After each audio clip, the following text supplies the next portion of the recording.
You know who it is, the horror flick, Digger Ditch, Super 6, Big Mitch. And I'm kicking in doors with all three O's. And I'm bringing 28 one-on-ones because we Vegas sons. It's the Chronicles. And you in the Meadowlands. Yeah, you in the Meadows, man. And you already know what made me. 530. Man, what that's supposed to mean? He a desert baby. Hubba dub, scrub, 22-inch gold Dana Danes. And like I say, man, these could never be McLean's. Nah, I'm just playing. Welcome to Vegas Chronicles with the host, Simple Six, Digger Ditch, Big Mitch. And today, like any other day, you know what we do. We kick actual factuals, man. No additives, no preservatives, man. Just raw and uncut. Like summer sausages and crackers. You already know how we do this, huh? Shout out to everybody that be rocking with your boy, man. And thank y'all for going out there. If y'all been showing love to Louisiana Tamales, man, shout out to y'all, man. Make sure y'all go out there and support them folks, man. They good peoples. I haven't got a chance to go there yet. I've been doing so much, and I'm gonna get there. You know, they sent me an invitation. I swear to God, I'm gonna pop up over there because I love tamales, man. So shout out to them, man, and shout out to everybody that's been supporting my platform, man, and doing positive things.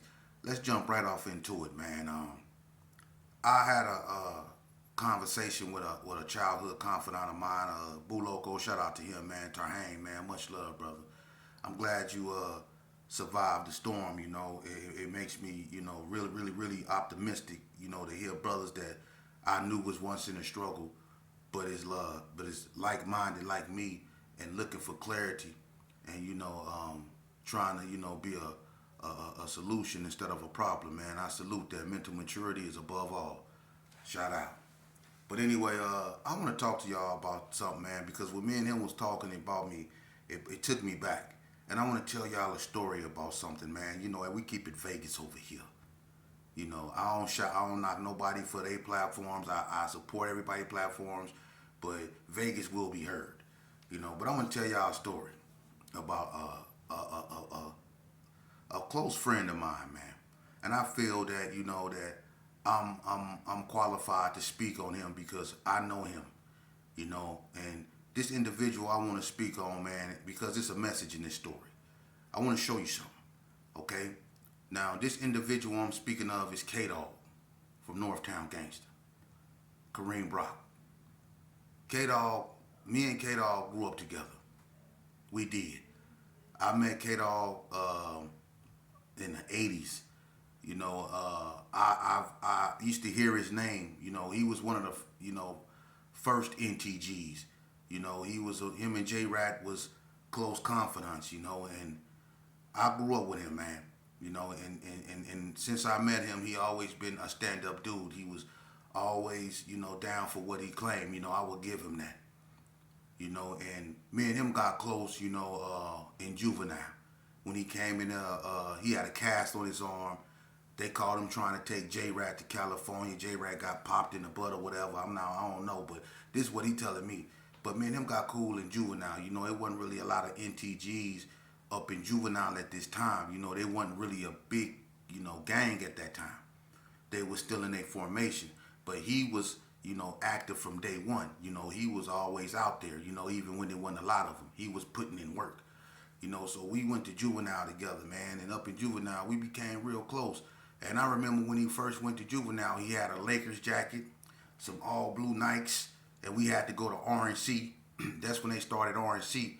This was my second time in Elko, and this was his first time in Elko, because they started this RNC program in Exploradorm where we had to wear orange jumpsuits.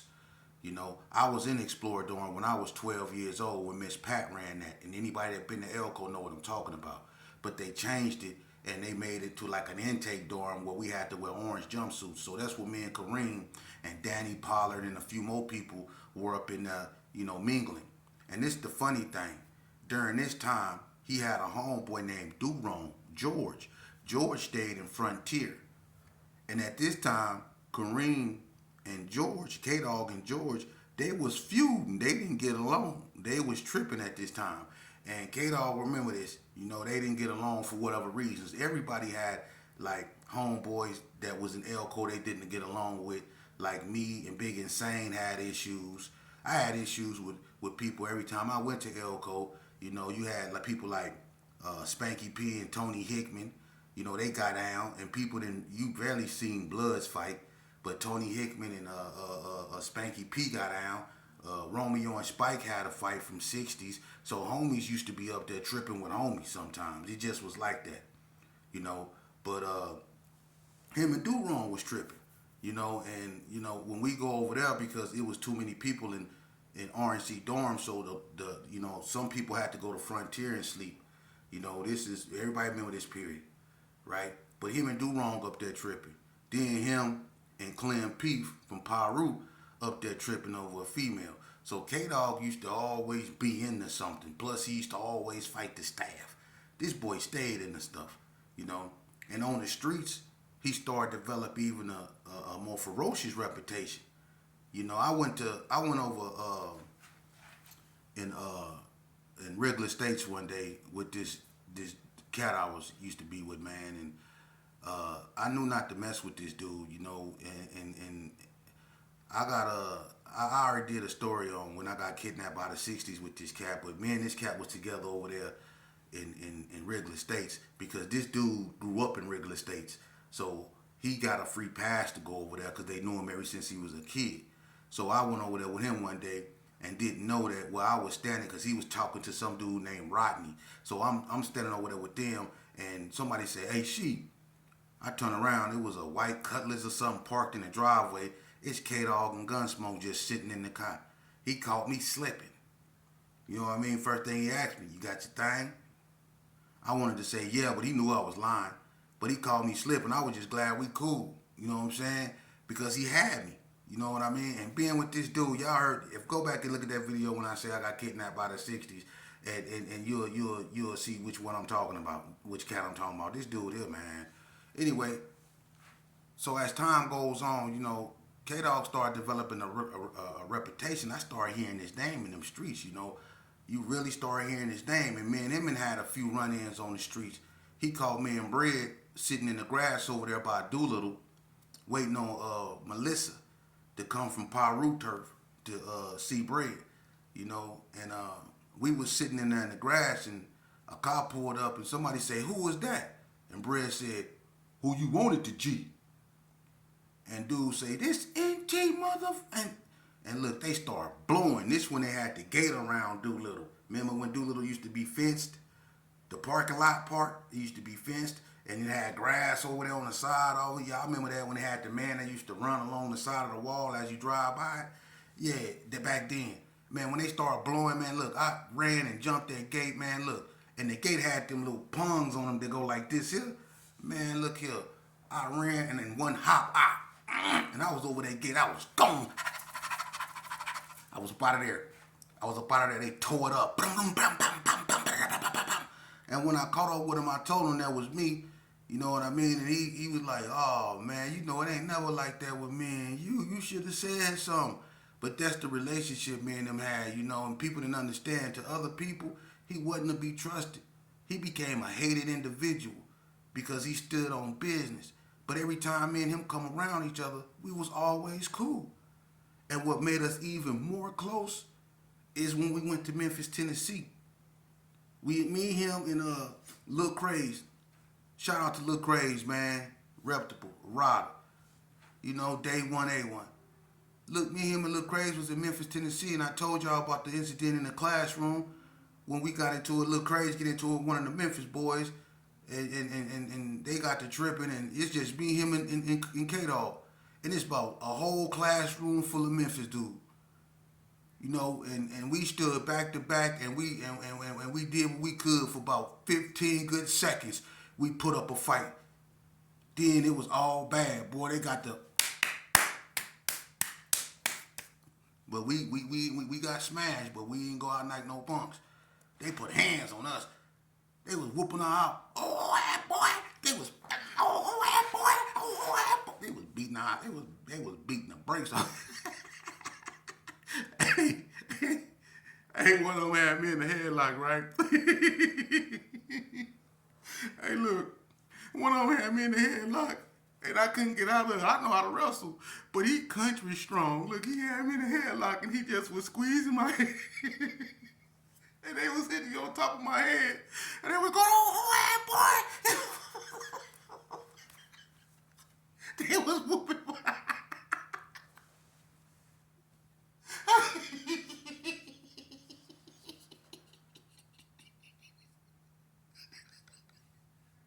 Hey, you take L's in this game, right?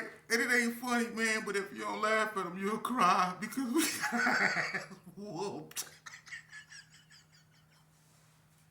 Hey, I wanted to go back home, man. I ain't whooped.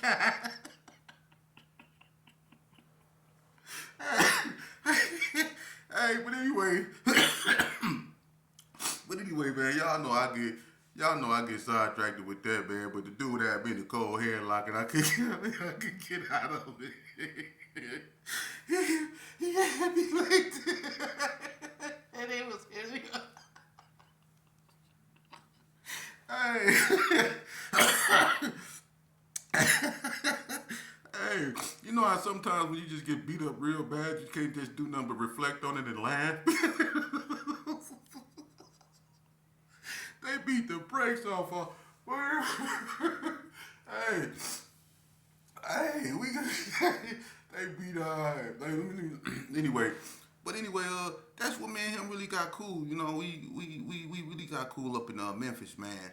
And you know, we were a little older, you know, and as we got, you know, as when we got out, you know, the last really incident between, you know, him and someone close to me is when he came and he shot up Red. They shot up. They came and they him and Hard Tackle got in the shootout. You know, in front of Bread House. Hard Tackle was disrespecting him on the phone. You know, Nisha, Money Mun's sister, stayed next door to Bread. And she used to go over Bread House and use the phone, and she was talking. I don't know if she was talking to K-Dog or whatever, but him and Hard Tackle got into an argument.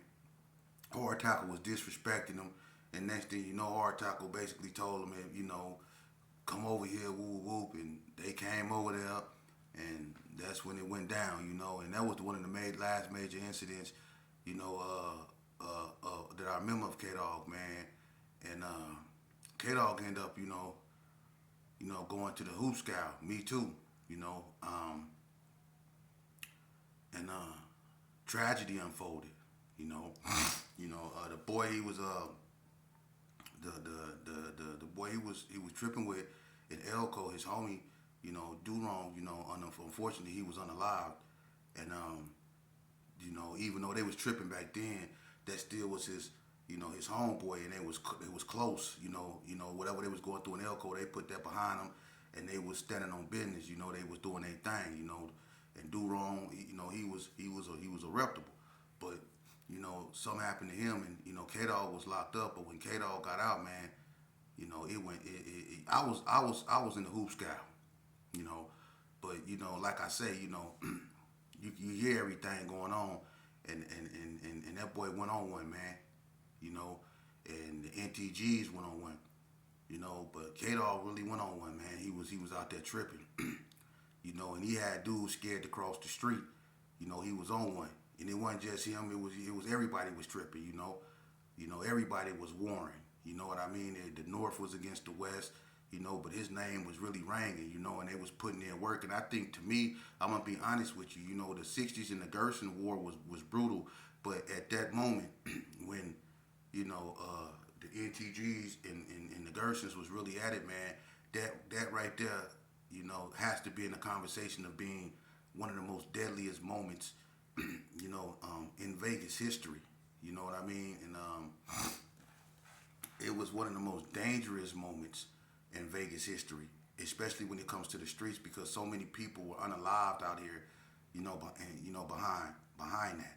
You know, and eventually, you know, as the game does us all, it catches up with us, and it went no better for him. It caught up with him, and when this the cold thing about it, I remember when you know, cause they was looking for him. His name had been bought up in so much stuff. I'm not getting up in that, but you know, he was putting in work. That boy was putting in work, man, and the police got up on him. It was 4 of them. They all ran, and he told me, I talked to him. We was both in the Ely Max, and I talked to him, and he told me that, he ran from him or whatever, and he didn't know, the area that he was in. I don't think he really know too much about Vegas hikes or anything like that, and I think that's where they caught him, up under a cop over there. But he got up under a cop over there because he didn't know nothing about the area. He didn't know where to go. So that's how they got him. But even when they tried to get him, he went out, like he wasn't trying to go to jail. Let's just put it that way. He wasn't trying to go. You know what I mean? He went out the way he wanted to go out. You know what I mean? And they caught him. They ended up sending him to prison or whatever. Even in prison, he didn't slow down, because when I went to Ely, he still was on that. He was tripping.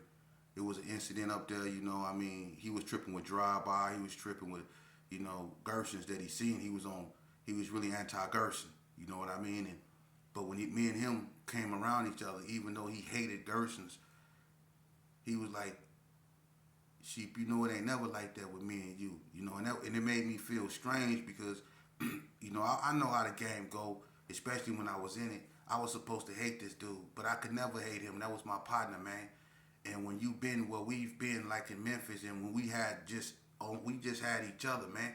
We've been in places where it was just me, him, and like Lil Crazy. We ain't had nobody else. All we had was one another, so we never forgot that. We never forgot that bond when we was back to back.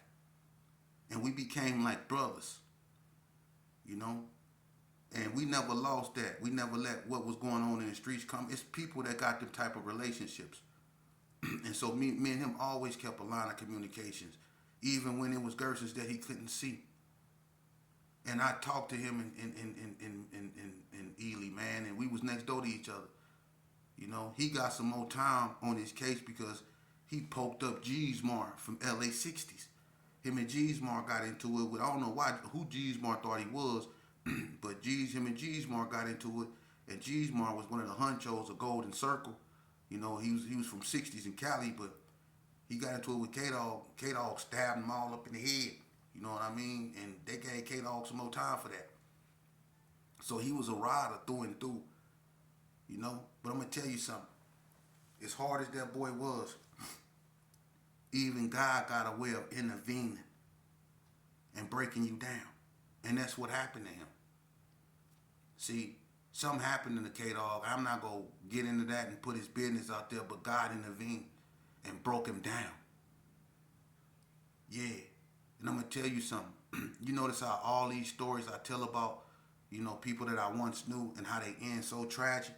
Well, you know how his story ended? As hard as that boy was, and when it comes to riding in Vegas, in my era, when it comes to being a rider, what they say a rider, in my era, he was in the top 10 easily. You can't say riding in Vegas without mentioning that boy's name. That's so long ago. But when we was in the streets, everybody knew that name, K-Dogg. He was in the top 10 easily. Easy. But God seen something else up in him. And he intervened. He broke him down. I talked to him when he was in an infirmary. I'm not going to put his business out there, but God intervened. And sometimes you can be as hard as steel, and God will bend you. You see? And that's what happened to him. God broke him down, made him weak, and then he built him back up. He gave his life to God. As hard as he was, he gave his life to God. And you know what? I couldn't believe it. He wasn't K-Dogg no more. He was Kareem. And he really stood on that the same way he stood on business when he was banging. And I couldn't believe it. Because I made a transition. And my transition that I made, you see it. But he made a transition so cold, man, that even I had to stand back and be like, wow. Won't he do it?